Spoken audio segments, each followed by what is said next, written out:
ঠাকুর খুব সহজভাবে কথা বলতেন, যাতে ভক্তরা খুব সহজভাবে সেটা বোধগম্য করতে পারে। ঠাকুর বলছেন, জ্ঞানীরা দেখে স্বপ্নবৎ, ভক্তেরা সব অবস্থায় লয়। ঠাকুর একটা মজার উদাহরণ দিচ্ছেন। ঠাকুর বলছেন, জ্ঞানী দুধ দেয় ছিরিক ছিরিক করে, একটা গরু বেছে বেছে খায়, তাই ছিরিক ছিরিক দুধ। যারা অত বাছে না, আবার সব খায়, তারা হুড় হুড় করে দুধ দেয়। আবার উত্তম ভক্ত নিত্য লীলা দুইই লয়, তাই নিত্য থেকে মন নেমে এলেও তাকে সম্ভোগ করতে পায়। উত্তম ভক্ত হুড় হুড় করে দুধ দেয়। ভক্তরা তো সবাই হাসি। ঠাকুর বলছেন ওঙ্কার ও নিত্য লীলাযোগ। ঠাকুর বলছেন, আমি উপমা দিয়ে ঘণ্টার টং শব্দ, লীলা থেকে নিত্যে লয়, স্থূল সূক্ষ্ম কারণ থেকে মহাকারণে লয়, জাগ্রত স্বপ্ন সুশক্তি থেকে তুড়িয়ে লয়। আবার ঘণ্টা বাজল, যেন মহাসমুদ্রে একটা গুরু জিনিস পড়ল। আবার ঢেউ আরম্ভ হলো, নিত্য থেকে লীলা আরম্ভ হলো, মহাকরণ থেকে স্থূল সূক্ষ্ম কারণ থেকে শরীর দেখা দিল। সেই তুরীয় থেকে জাগ্রত স্বপ্ন সুষুপ্তি সব অবস্থায় এসে পড়ল। আবার মহাসমুদ্রের ঢেউ মহাসমুদ্রেই লয় হলো। নিত্য ধরে ধরে লীলা, আবার লীলা ধরেই নিত্য।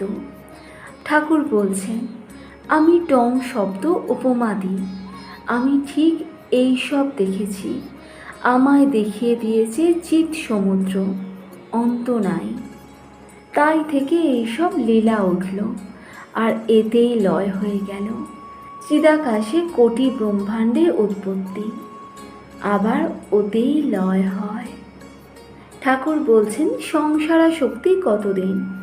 ব্রহ্মানন্দ পর্যন্ত। ঠাকুর বলছেন, সংসারীরা বলে, কেন কামিনী কাঞ্চনে আসক্তি যায় না? ঠাকুর তখন বলছেন, তাকে লাভ করলে আসক্তি যায়। যদি একবার ব্রহ্মানন্দ পায়, তাহলে ইন্দ্রিয় সুখ ভোগ করতে বা অর্থ মান সম্ভবের জন্য আর মন দৌড়ায় না। বাদুলে পোকা যদি একবার আলো দেখে, তাহলে আর অন্ধকারে যায় না।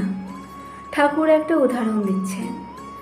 রাবণকে বলেছিল, তুমি সীতার জন্য মায়ায় নানা রূপ ধরেছ, একবার রাম রূপ ধরে সীতার কাছে যাও না কেন? রাবণ বললে, তুচ্ছং ব্রহ্মপদম পরবধূ সঙ্গ কৌতম। যখন রামকে চিন্তা করি, তখন ব্রহ্মপদ তুচ্ছ হয়, পরস্থিত সামান্য কথা, তার রামরূপ কি ধরব? ঠাকুর বলছেন, যত ভক্তি বাড়ে সংসারা শক্তি কমে।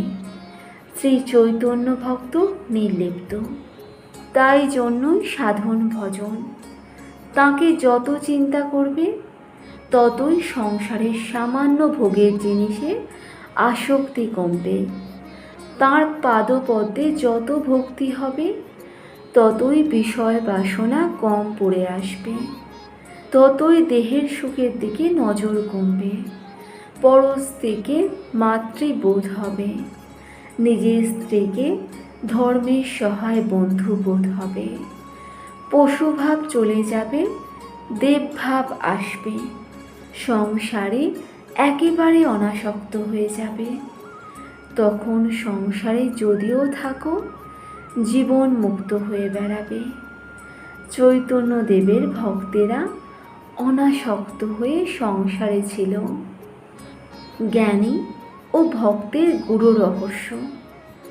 ঠাকুর বলছেন, যে ঠিক ভক্ত, তার কাছে হাজার বেদান্ত বিচার করো আর স্বপ্নবৎ বলো, তার ভক্তি যাবার নয়, ফিরে ঘুরে একটুখানি থাকবেই। ঠাকুর বলছেন, একটা মুষল বেনা বনে পড়েছিল, তাতেই মুষলং কলুনাশং।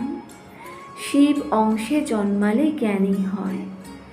ব্রহ্ম সত্য, জগৎ মিথ্যা, এই বোধের দিকে মন সর্বদা যায়। বিষ্ণু অংশে জন্মালে প্রেম ভক্তি হয়, সে প্রেম ভক্তি যাবার নয়। জ্ঞান বিচারের পর এই প্রেম ভক্তি যদি কমে যায়, আবার এক সময় হু হু করে বেড়ে যায়।